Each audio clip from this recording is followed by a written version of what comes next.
اسلام نے ماہ رمضان کے روزے مسلمانوں پر فرض کیے ہیں اور روزہ کو مومن کے لیے شفا قرار دیا ہے۔ اس ضمن میں سائنس کیا کہتی ہے؟ کچھ واقعات پیش خدمت ہے۔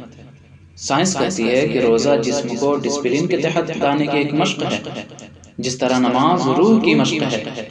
جسم کو اگر ڈسپلن میں نہ رکھا جائے تو وہ زیادہ طاقتور ہو جاتا ہے اور روح مقابلتاً کمزور رہ جاتی ہے۔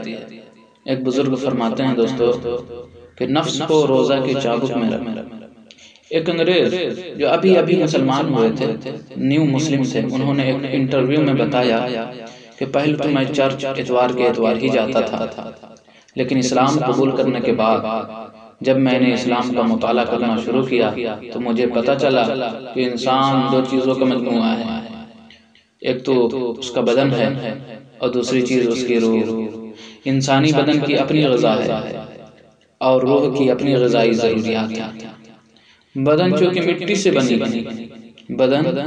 مٹی سے بنا اس لیے اس کی غذا بھی مٹی ہے، مٹی کی اگی ہوئی چیزیں ہیں۔ کیا تم نہیں دیکھتے؟ آلو مٹی میں پیدا ہوتا ہے، گیہوں مٹی میں پیدا ہوتے ہیں، چاول، جو، چنا، کیلے، ساری چیزیں مٹی سے اگتی ہیں، اور روح جو کہ اللہ عز و جل نے اپنی روح میں سے پھونکی ہے، لہٰذا اس کی غذا ذکر اللہ ہے، یعنی نماز اور تسبیحات۔ اور بدن اور روح چونکہ ایک دوسرے کو متاثر کرتے ہیں، لہٰذا ان کی خوراک میں بھی توازن رکھا جانا چاہیے۔ بدن کی غذائی ضروریات کے بارے میں ماہرین کا خیال ہے کہ اگر کسی انسان کو ایک دفعہ کھلا دیا جائے تو انسان 72 گھنٹے تک بغیر کسی نقصان کے زندہ رہ سکتا ہے۔ سبحان اللہ۔ روح کے متعلق خود اللہ تعالیٰ یہ فرماتا ہے کہ روح کو 24 گھنٹے میں کم از کم 5 مرتبہ غذا یعنی نماز ضرور مہیا کریں، ورنہ جتنی آپ اس کی غذا میں کمی کریں گے اسی نسبت سے یہ متاثر ہوتی چلی جائے گی۔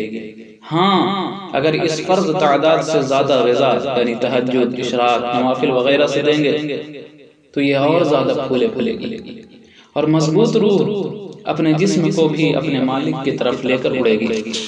لیکن مضبوط بدن اور لاغر روح کے ساتھ انسان اپنے اصل یعنی زمین کی طرف ہی جھکتا چلا جاتا ہے۔ لہٰذا انسان کو روح اور جسم کے درمیان ایک صحت مند تناسب و توازن کی طرف بہت زیادہ توجہ دینی چاہیے، اور یہ چیز روح کی مدد سے بخوبی حاصل کی جا سکتی ہے۔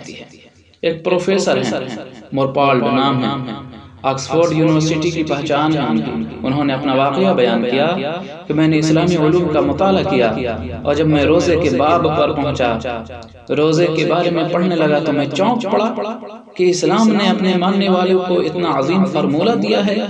اگر اسلام اپنے ماننے والوں کو اور کچھ نہ دیتا تو صرف یہی روزے کا فارمولہ ہی دے دیتا، تو پھر بھی اس سے بڑھ کر ان کے پاس اور کوئی نعمت نہ ہوتی۔